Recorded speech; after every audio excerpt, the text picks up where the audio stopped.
Salutare și bine v-am găsit la un nou videoclip destul de interesant. Astăzi ne depărtăm un pic de tabăra Samsung și vom vorbi despre ce știm despre iPhone 14 la, nu știu, câteva zile până la lansare. Sunt de pe 30 august, pe 7 septembrie se lansează, deci foarte puțin timp mai e până se lansează nou iPhone 14 și să vedem cam ce conține și cât de bun este iPhone 14.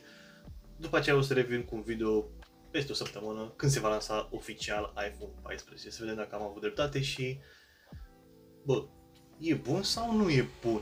Dar e un iPhone, deci nu are cum să nu fie.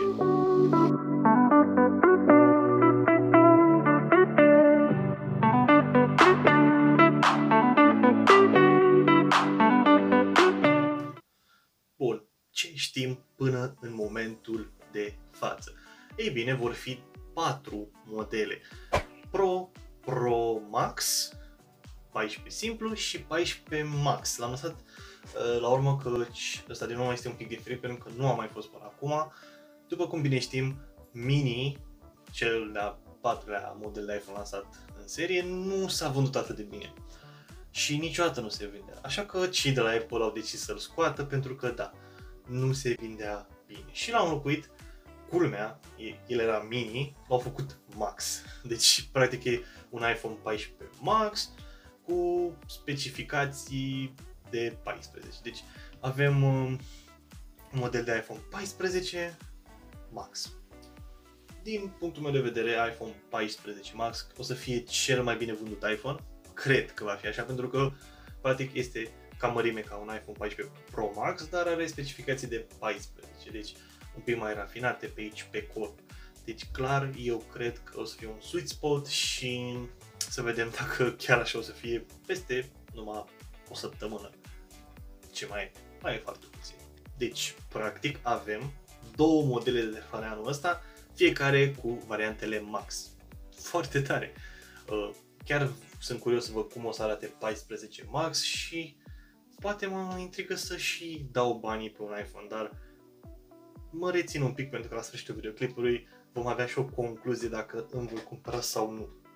14 și bineînțeles cu frățiorul lui 14 Max vor fi mai limitate din punct de vedere procesor și design și materiale, pentru că na, Pro și Pro Max vor fi vârful de gamă.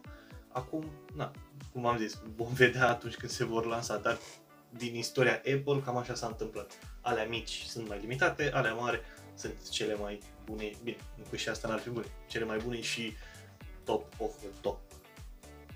Și să trecem și la niște specificații. 120 de Hz vom avea doar pe modelele Pro și Pro Max, cele simple vor rămâne la 60 de Hz. Asta este un zvon, mai era odată un zvon cum că și cele mici vor avea 120 de Hz, dar nu știu ce să zic, vom vedea atunci.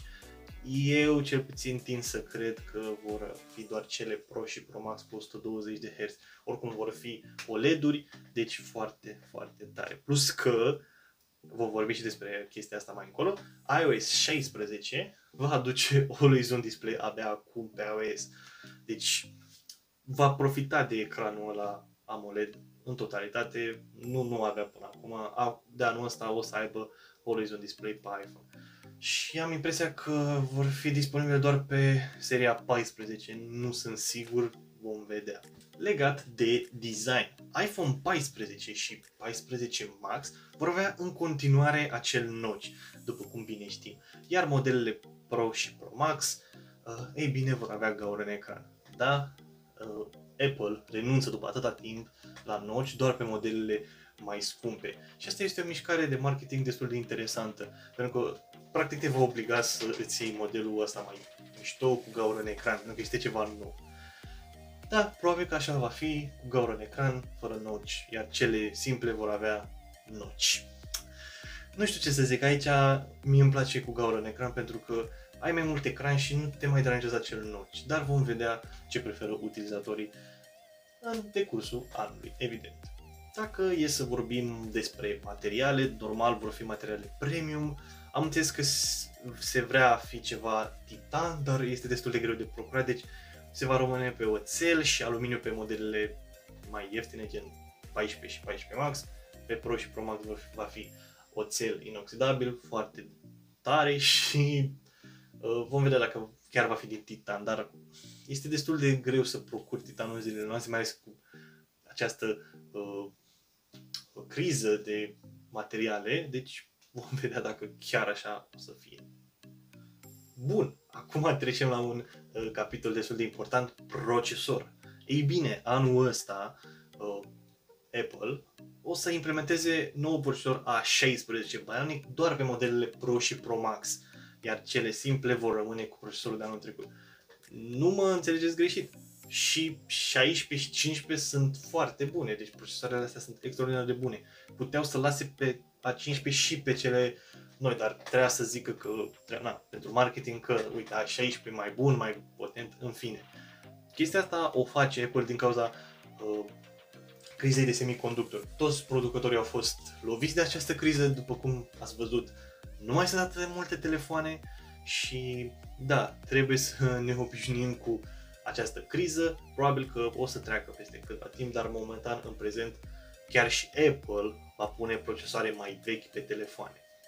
Oricum, e un procesor extraordinar de bun, nu necesită upgrade, e bun. Dacă aveți un 13 sau un 12 sau un 11, nu vă faceți upgrade pentru că poate doar la 11 pe 13 Pro, să zic așa, e cu 120 de Hz, dar în rest nu vă faceți update pentru că nu aveți de ce. Aveți procesoare bune și potente. Punct. Ei bine, pe partea de culori o să avem ceva mai diferit anul ăsta, în sensul că vom avea un mov mai special, care probabil că ăsta va fi pus în toate reclamele, un mov așa, găsesc eu o denumire cum o găsesc și în fiecare an. Legendarul Space Gray, pe care îl pun pe toate telefoanele, de la toate generațiile, ceva auriu, un argintiu probabil, vom vedea.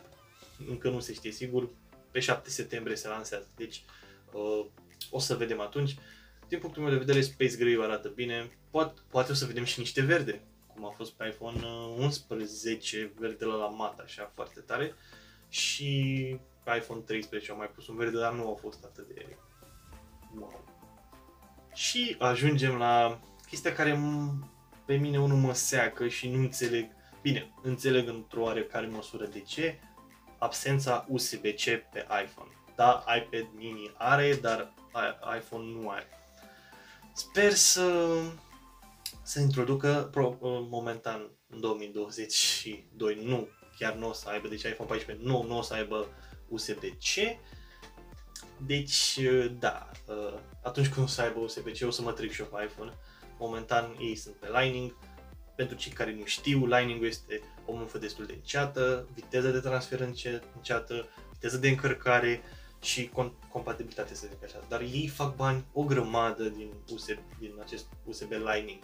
Deci, până se introduce legea aia, pentru că da, s-a introdus, dar va intra în vigoare din 2025, nu o să vedem un iPhone cu USB-C. Și mare păcat, pentru că sunt foarte bune și da, vom vedea dacă în 2025 o să avem USB-C, dar ce-i drept, pot să bag mâna în foc că iPhone-ul de anul ăsta nu o să aibă USB-C.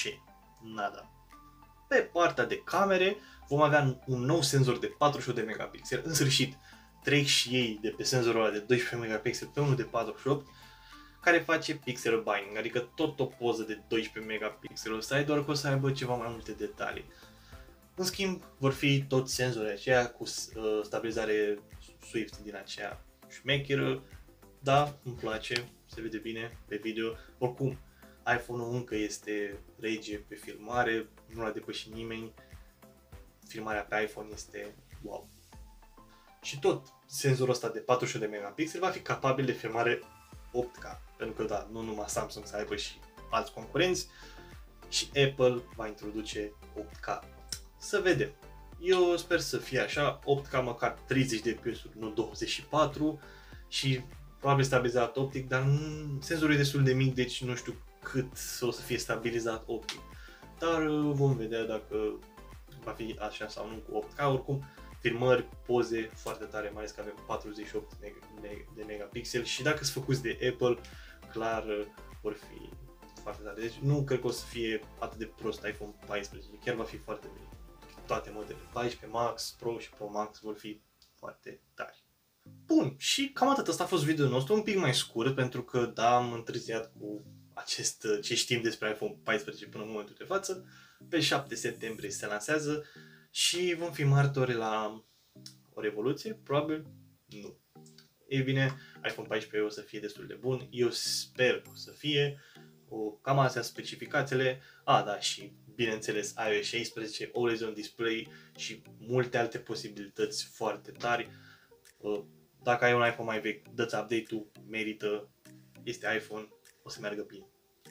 Așa că, până data viitoare, până la următorul clip și până o să facem cu iPhone 14 când se lansează, nu uita să te abonezi dacă ți-a plăcut, să apeși pe like, pentru că pe mine mă ajută foarte mult. Eu am fost Liviu, All About Tech, ne auzim data viitoare.